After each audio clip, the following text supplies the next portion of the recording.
Hi everyone and welcome back to the channel. In this video we are going to simplify trading, or rather we are going to study the market in its raw form. Remove indicators, remove oscillators, remove noise, only one thing remains, the price. And the price gives you information. Your skill is to understand how to listen to it.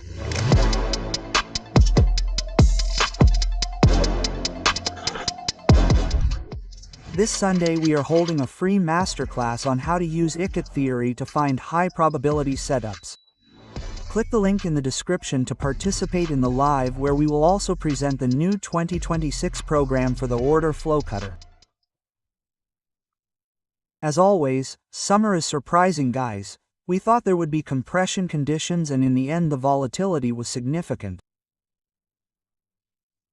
It is almost fair to say that during the summer, look at the well-defined sessions of structure and look how the slowdown, the fail adduction, then leads to a new structure. Now the goal of this live, guys, is to start talking about the whole structure that we have seen in the price action part of triggers. What are triggers and position management? So, the first question I will ask you. If you were to identify a problem that you have in the operational part, to which macro category could it be associated? It has a category related to technical deficiencies, a category related to psychological deficiencies, or a category related to deficiencies in risk management and position management. In other words, you open the position, but you don't know when to close it, so it goes back to you and you say, damn, now I've found myself losing 4 trades that were previously fluctuating in profit, or deficiencies related to techniques, so you don't know how to manage it. Okay, now let's see. In the previous live sessions we saw how to objectively define a structure of the profile development logic, how to read the volumes in a very objective way with the profile. In these sessions we are going to understand for a moment the interaction between operators. I'm going to talk to you about price frameworks and we are going to define them together. Then we will go down in time frames and we will look at the trigger logic. So, let's go to a current time frame, on a condition that the entire latest Nasdaq playground. Let me explain the longs I took and why. Also, the first condition we have is this C framework. From this sell framework we have a violation of the structural framework by here inside. We come from a sell drop-down, so a sell structure. The playing field that we have between the operators is this sell framework and this framework that is trying to support the price. Now you know well the concept that I explained earlier of fail adduction. What is a fail adduction? And I gave the perfect example here to explain it to you because I read the candles in a certain way and because the wick for me is not a confirmation of a breakout. What is the logic, guys? We are undoubtedly in a bearish structure here, okay? The first clue that we have in this condition of failure to create a lower low is the so-called compression logic. Why am I discussing it in this live? Because compression logic is perhaps the best trigger, because when you work on the price, you don't have volumetric analysis to read when the market is exhausted. So what you can see is a structure is conditioning or if a structure is occurring. I'll mark 2 areas here. The following candles that I have, so this one that comes just above the previous one, are all fail adductions. Why? What is the sequential logic of fail adduction? Fail adduction is a repeated breakout initiative that causes an outcome identical to the previous one, namely a structural failure. Are we all on this? What you're going to see here, if you have a volumetric analysis platform or if you want to understand what happened in these conditions, you're going to see that buyers loaded aggression and therefore bullish volumes on this candle, but they were absorbed by passive traders. Same here. This is called a wall of order in order flow technical jargon, okay? And what follows from this, because remember that the price is the effect of the interaction of exchanges and therefore of volumes, it means that the operators here are protecting a sell area and there are some who instead have not understood this condition. What is the logic that I have created over the years and that I explain and continue to protect? The fact that if you go below a wick, okay, with a candle body it is defined as an acceptance. If you go below the wick with a further wick, this becomes an extension of the operating range, and therefore I have to extend the operating range here. When this happens twice, that is, you have a minimum, you have a wick that widens it, and then you have a wick that widens it. It is a pattern that I am testing in 2025 that works with an embarrassing win rate because this is the perfect compression logic, and you see these things in the macro time frame and in the micro time frame. Let's take an example. If this is also qualified as compression logic, perhaps you don't feel immediately at ease here, because here we need experience to understand that we are exploding upwards, order flow logic. But after this impulse and creation of sequential inefficiency that we have with this series of candles, would you feel more at ease in evaluating a buy operation, guys? Yes or no? You have been waiting for a structural change, perhaps you are waiting for a breakout of a scaffolding, because this is a scaffolding of a bearish breakout attempt, this is another scaffolding of a bearish breakout attempt that all give way under the pressure of this buy candle. In this logic we have a chance to go down on the lower time frame. Federico says afterwards, it's always easy guys. How many of you were live when we scalped at the end of the session? We took a 10. Because in addition to doing these things in front of 1.5 million people, dear Federico, I also do them when the markets are open. After this bullish surge under the news, the market compresses, so this is not a market condition in which I operate. I also did this on the championship side with 2,300 trades, so I have data to support what I'm saying. It's not like I do it post and do the commentary. Here we have a condition of explosion and obviously a condition of inefficiency that we can monetize. Now we were on the H1 time frame previously, okay? We were looking at a time frame, such as H1, which had a structure of this type. When you go to look for the trigger, the thing you can usually do is go down 4 times, okay? So go down, if we are looking at an H1 time frame, go down on an M15 time frame. Why do you do this? Because if you create too much discrepancy between the bias time frame and the execution time frame, you will find yourself having perhaps the correct bias direction, but which will unbalance you too many times.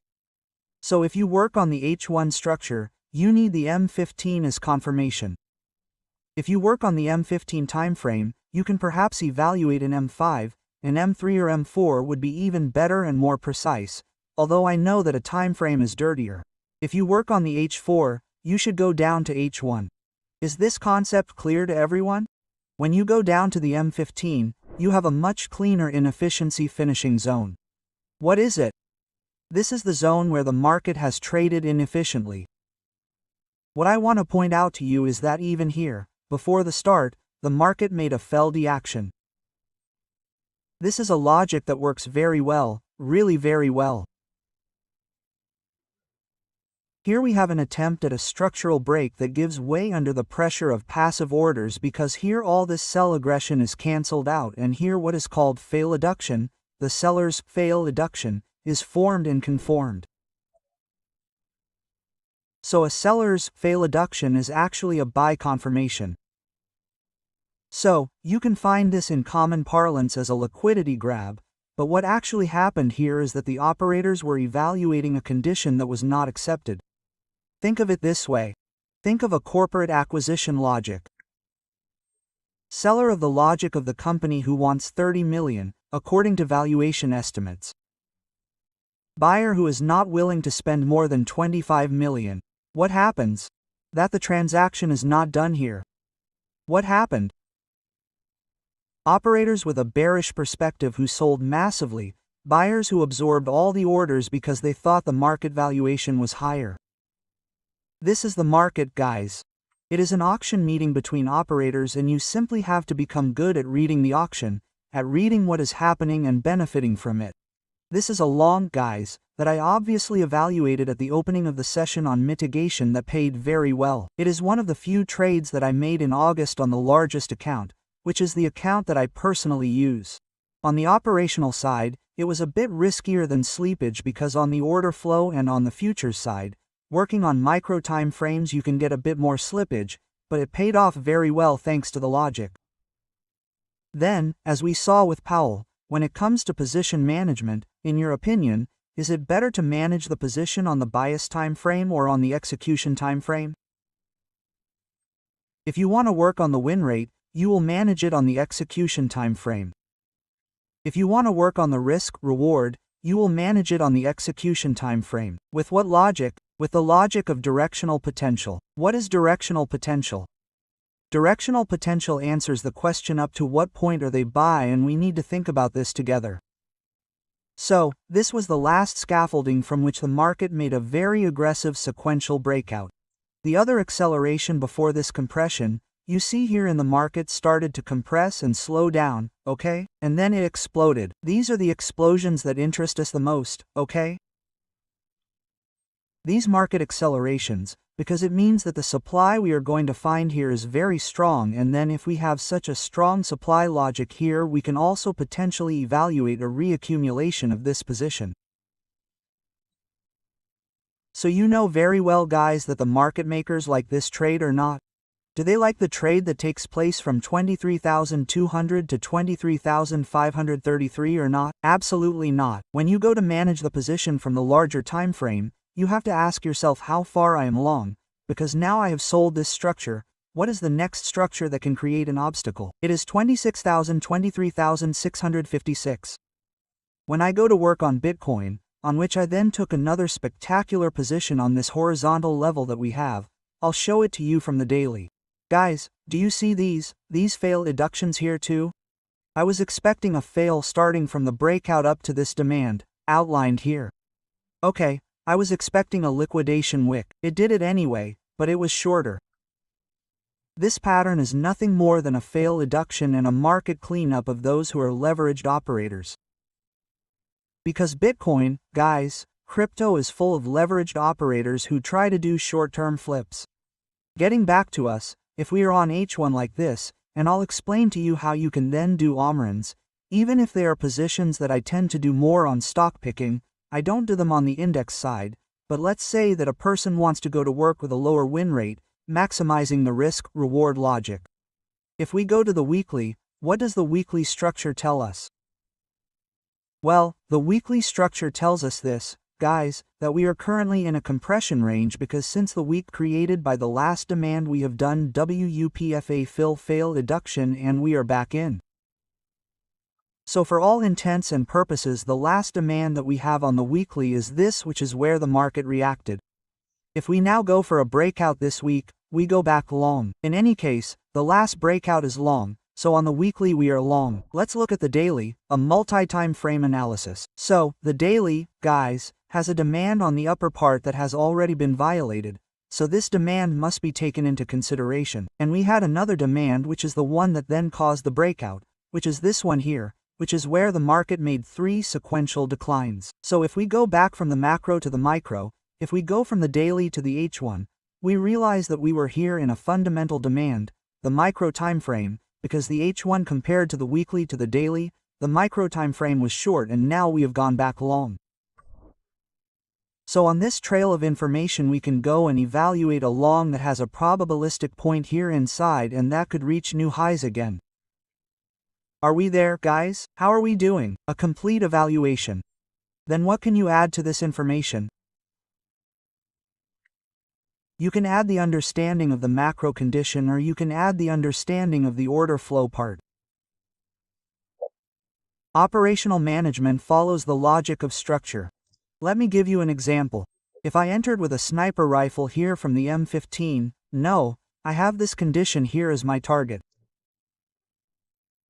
If I want to maximize this condition here, I can work with the structure of the execution time frame.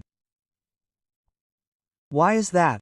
Because I can follow the market and often even maximize it. Let me give you an example.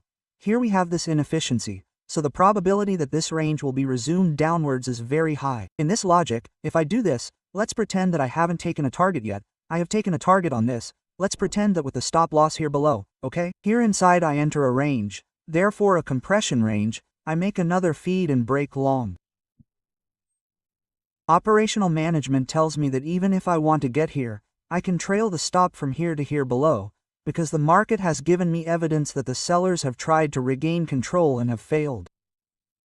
That is, the market leaves traces, reading them is your skill. Let me give you an example from another market. I monetized Lyft with an entry in the mid-zone. As you know, I gave it to you for free on YouTube.